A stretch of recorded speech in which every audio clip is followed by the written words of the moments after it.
If you've just joined us, hello to you and yours. Welcome to African Diaries. Shayla and Dikumana keeping you company. And it is time for us to get into our very first conversation.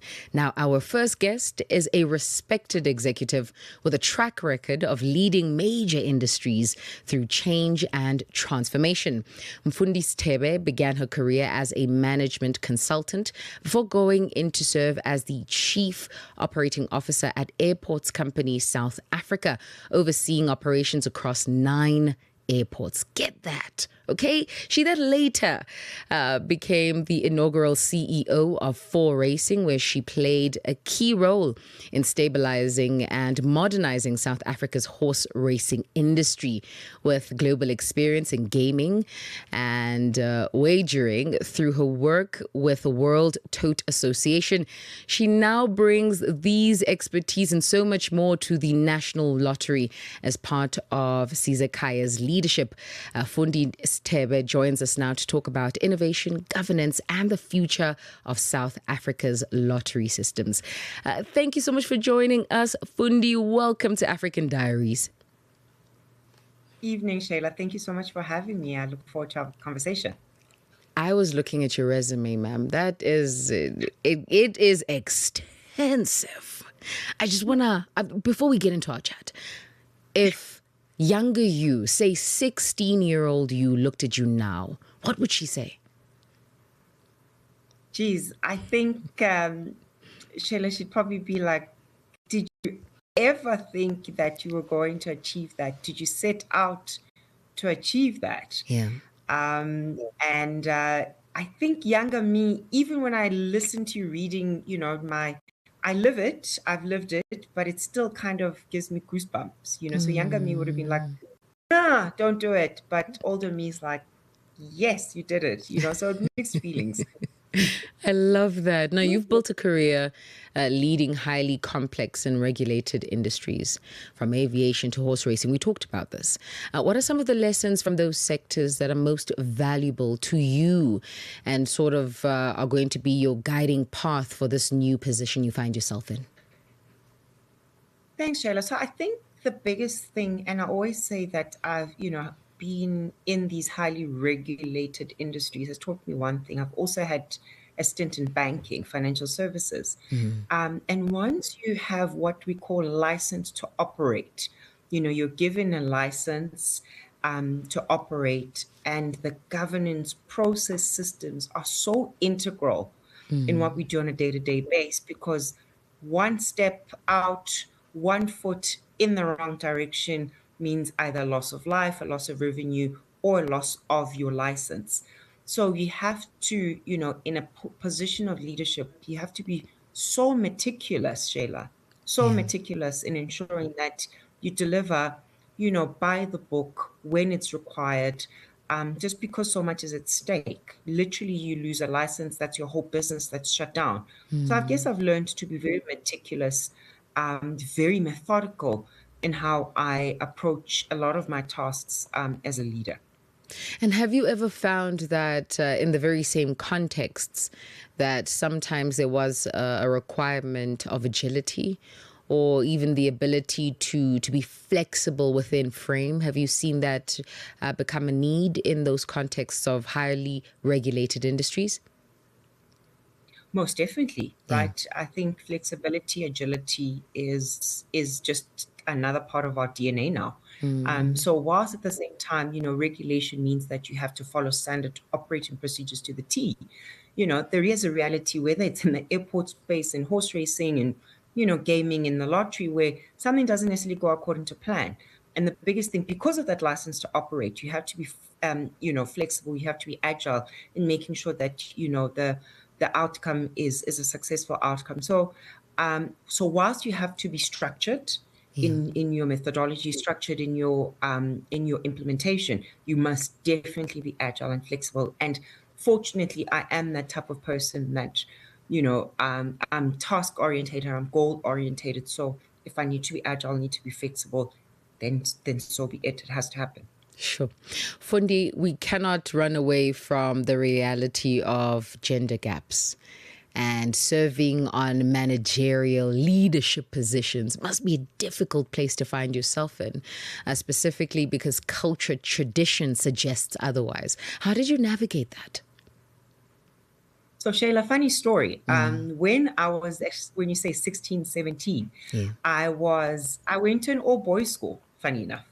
And I did my A levels at Hilton College. And there were literally 3 girls in a school of 480 boys, right? So I already kind of steered myself into that very male dominated gender stereotype environment. Yeah. And I remember sitting in the classroom and we were about to go on work experience and we were asked what we wanted to do. And I said, then I wanted to be a pilot. But funny enough, 2 students before me, there was another guy who was in the same class. He said he wanted to be a pilot and they clapped for him and they're like, rah, rah, rah. And then when it was my turn, they kind of looked at me and they're like, are you sure, pilot? Don't you mean that you actually want to be a flight attendant? I said, no, I want to be a pilot. So already from that tender age of 16, 17, I Yeah. started understanding and grasping exactly what it, meant. Obviously, a lot more would unfold as I was growing up, but already my eyes were wide open to say, oh, so this is how the world works. Oh, so this is how people think of me, and they put me in a specific box, even though I want to do something different. And it was right there and then, Sheila, that I made up my mind that I was going to dedicate my life to start challenging the status quo. It was not Sure. good enough for me to fit into a picture of where people thought I should fit in. And so, if you look at the trajectory of my career, Yeah. the largest parts of my career have been exactly that, to challenge those gender stereotypes, to go into industries where either as a female or a black female, the odds were against me. And I'd like to think I've, really been successful to a certain extent and, challenged some people to the core in how I came in and I fitted in. So it's been a very, very interesting journey. It continues to be a journey, Shayla, and it's Yeah. not one that obviously, I can kind of forget. I need to have the responsibility to remind the next generation that we still have a lot of work to do. Just because I've gone through it doesn't mean it's all safe, it's all great. There's still work to do. There's a responsibility upon me as well to make it easier for the next generation to follow. Sure. The voice there of our superstar this evening, in actual fact, a captain of very many industries. Her name is Fundi Sithebe, joining us, and we're here to discuss innovation, governance, and the future of South Africa's lottery systems, but also just her experience from consulting to managing various kinds of spaces. We're talking airports, we're talking horse racing industries, gaming, you name it, she has done it. Let's take a quick breather. 40 after 10 p.m. Central Africa time. It is 19 minutes before 11 p.m. Central Africa time. We are in conversation with Fundi Sithebe, who serves as the CEO of Sizekhaya Holdings. And they're embarking on this new journey that we're excited about, and we're going to be unraveling that in just a short bit. We're still in the in workings of Fundi's journey across various industries and how she's able to maintain this form and stature of management and leadership that pushes people towards innovation, pushes people towards correct governance, but also steers the ship towards betterment for the organization and those who will experience the offerings of the organization. Fundi, as we went into a break, colleagues and I were just saying, you are exceptional in your offering, right? And by this, I don't mean what it is you do for a living. It's the mindset, the reality that you said you're going to challenge the status quo. Talk to me about the various challenges that you've embarked on. Where do I even begin, Shayla? So perhaps maybe let me start, with my previous position, CEO for racing. So I came into an industry where it's very much, it's closed, whether it's within the South African context or globally. Horse racing is always kind of perceived as the sport of the very few. They call it the sport of kings and queens, and it's very elite by its nature. Yeah. And for somebody like me who's never been exposed to the industry, but I'd come with an operations and business experience, that really shook the industry quite a bit. Because at the end of the day, I'm very clear. If there's an industry that I go into, I must understand the value proposition. And this was for me, there's a product, there's a consumer, and therefore there must be a need. It's literally that simple to be simplistic. Yes, there'll be nuances, etc., that are, industry specific. But I think me coming in with that mindset meant that I wasn't intimidated. I was willing to learn. I was willing to say, I don't know the industry, but I'm willing to walk the journey with the industry to help, make sure that we come out better at the end of the day. And most importantly, also bring in the largely marginalized people that are in horse racing, work in horse racing, but have never actually felt a part of it. So the mandate was, kind of very, very huge for me, but I literally took it day by day. And that meant, big thing is, like I said, admitting that you don't know everything, right? So I think for me that kind of helped. But going into rooms and having conversations, presentations about my own personal perspective and what I think was actually such an eye-opener. I once went to Japan, and not only was I one of very few women, but we know Japan, one of my favorite countries, by the way. I didn't come across a Black person for days and miles, but yet they embraced me, and they were just so willing to hear me out. But I needed to be confident enough to be on that stage, not to be scared, not to feel that like I don't belong. And so that's one of the biggest lessons is once you embark on a journey, Shayla, Yeah. own the journey, admit that you don't know everything, but don't be afraid to stand up, be seen, and be heard. Yeah. And I think sometimes, whether it's the imposter syndrome or whether, and by the way, there's days when I go through it, I'm like, maybe I don't fit in. But it's most important for me to stand up, to show up, and to grow in that experience so that I don't put myself in a corner where I, play into that stereotype that I don't belong. So I think for me, that's been such a key component of my journey. And yeah. Sure. Fundi, I want us to gear up into that mind state. You say that there are days where imposter syndrome would come over you, and yours is to show up and to gear up and make sure that you do what is required of you. But I have seen people perform. I've seen myself perform under that level of pressure where I feel like I don't belong. Then you start fumbling, and then your credibility is challenged, and then you cave in, and then it's a movie. And so let's perhaps create a set of questions or a set of statements that allow us to take on any challenge, whether we prepared or not, whether we're educated or not, but understanding that we're here to champion, even if it has to go through the process of me learning. And so I think for me, the biggest part, Shayla, is like you say, it's a human, we must embrace it. It's a normal human aspect that everybody goes through. Yeah. Do I fit in? Do I not fit in? Do I belong? Am I good enough? Am I not good enough? But I think for me, the biggest thing that I've always said is once I've acknowledged that I'm here I am, and I come not as a perfect human being, not knowing some of the aspects that I'll need to learn, but I'm willing to learn. But also importantly, it's important to be anchored in what you also bring. What is your superpower? Let me just be blunt. So I always tune into what is my superpower that regardless of industry, regardless of environment, whether it is at home, in a friendship group, in wherever, what is my superpower? Because that, Shayla, anchors you so much in who you are. And that's what you draw on when it starts feeling tough, when it starts feeling like you don't belong. Everything else you learn along the way, but as long as you're also willing to admit that you don't know everything, that you're there to learn, bring the superpower, that ability to learn, to walk the journey. And I think that you start feeling a little bit more confident. Mistakes will happen. People will try and poke holes and make you feel like you don't belong. But if you're anchored in that, then the North Star is very clear and nothing will move you from that. Sure. The voice there of Fundi Sithebe joining us this evening, the COO of Sizekhaya Holdings, who embarks on a new chapter. And this is for both Sizekhaya Holdings as well as South Africa's National Lottery. We're going to be getting into that bit of the conversation in just a short bit. I'd love to hear from you this evening. Do you have questions, perhaps statements? Perhaps you're inspired like I am. Find me on WhatsApp, +2783 288 6684.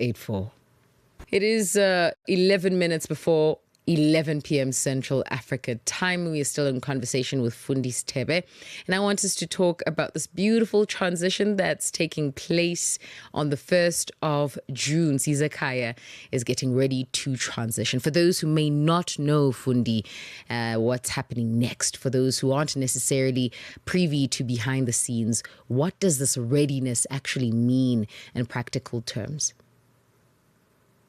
So, Shayla, yeah, it's a lot because every time, I kind of think how far or how close 1 June is. It's literally just around the corner, 80 days or so counting from now. So much needs to happen.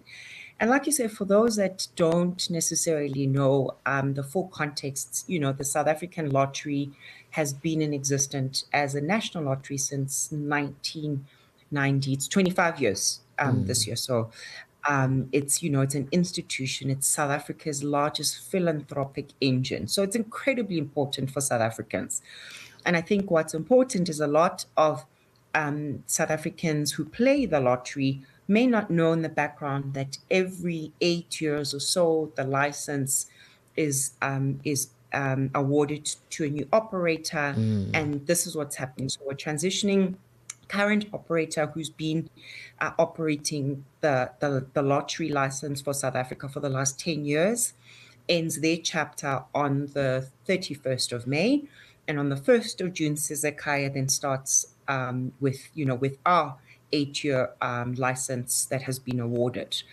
And I think what's also amazing is the name Sizekhaya means that we are coming home. And we've been so deliberate as a consortium to say, this is South Africa's lottery, like I said, biggest philanthropic engine. And we are for South Africa. We are South Africans. And this is for the benefit of South Africans. And so our offering is really anchored in exactly that.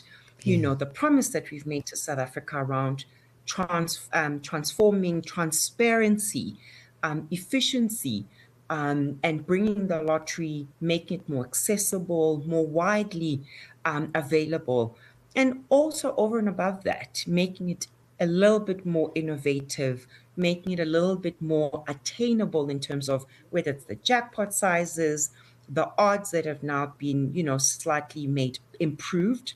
But and I think also coming back onto live TV for the draw, so there's so many aspects, Shayla, that I'm so excited to be a part of this wonderful start of the lottery on the 1st of June, because it promises to be a new era, a new dawn for the South African lottery. And what Sizekhaya is bringing to the country really is a compelling value proposition, which, we've been sitting with the last couple of years, putting down on paper, and now it's coming to life. And we're very excited to offer this to South Africans, for South Africans to walk the journey with us from the 1st of June. So we're very excited. Sure. Let's talk about the key role that retailers play, because retailers are essentially access points for communities. How are we ensuring that they're ready for this transition? And so spot on, Shayla. So from two perspectives, right? The retailers, the typical, what we call the bricks and mortar, putting in our lottery terminals into the stores. What we've done, we've gotten a wider reach this time around. We've partnered with a lot more retailers in terms of putting in our lottery terminals, so that already I spoke about accessibility. We've emphasized on that. From a B2B, what we call B2B, we've partnered with more banks to ensure that the lottery is now available on banking apps a lot more than was previously. We've partnered with more banks. We obviously will be bringing forward what we think is an innovative lottery app platform that will also be quite exciting. But I think, Shayla, you touched on something. How do we ensure that over and above just the retail store, that the lottery offering is available to, our communities, whether in rural areas, whether in townships, semi-urban, etc. What we've done is we've also brought in a handheld terminal as part of our offering. So you don't necessarily need to have a big store to have a big lottery terminal. You could be, simple SMME, a simple spaza shop, and you will then also be given the opportunity to sell the lottery using a small handheld device, which is mobile. And we really are emphasizing on that availability and accessibility. And so the spread is definitely a lot wider and a lot, greater for the South African population. That's lovely, Fundi. I think as a parting shot for those who are going to embark on the journey of trying to get their spoiled fill with the stakes that will be raised with the lottery, what would you say to them? I mean, I was talking to a colleague and they're like, listen, I want to win this time, Shayla. I feel like I've been doing this for a minute and nothing is happening.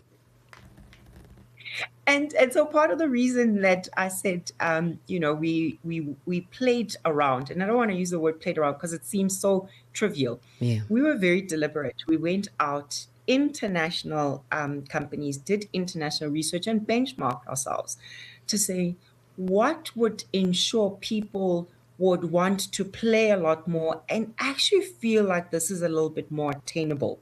So one, the jackpot sizes. Well, we're aiming for the jackpot sizes to be bigger, but because of how some of the gaming innovations will be unpacked over the next month, because whilst the current operator is still in operations, we don't want to obviously confuse the market with, too many new innovations and what's to come. So we'll unveil that in time. But what we've done is some of the innovations around jackpot fatigue, this thing of the jackpot that keeps rolling over for weeks on end, for months on end.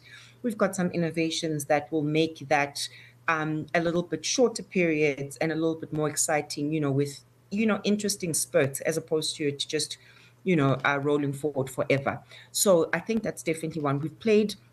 We started with some of the odds. Like I said, the odds are starting to improve slightly with some of, how we've structured the Powerball, how we've structured the lottery, and, with permutations of those games as well. So I think that there's definitely opportunity for players to experience more, play more, in the interest and in the hopes of winning a jackpot that should also be a lot less elusive now.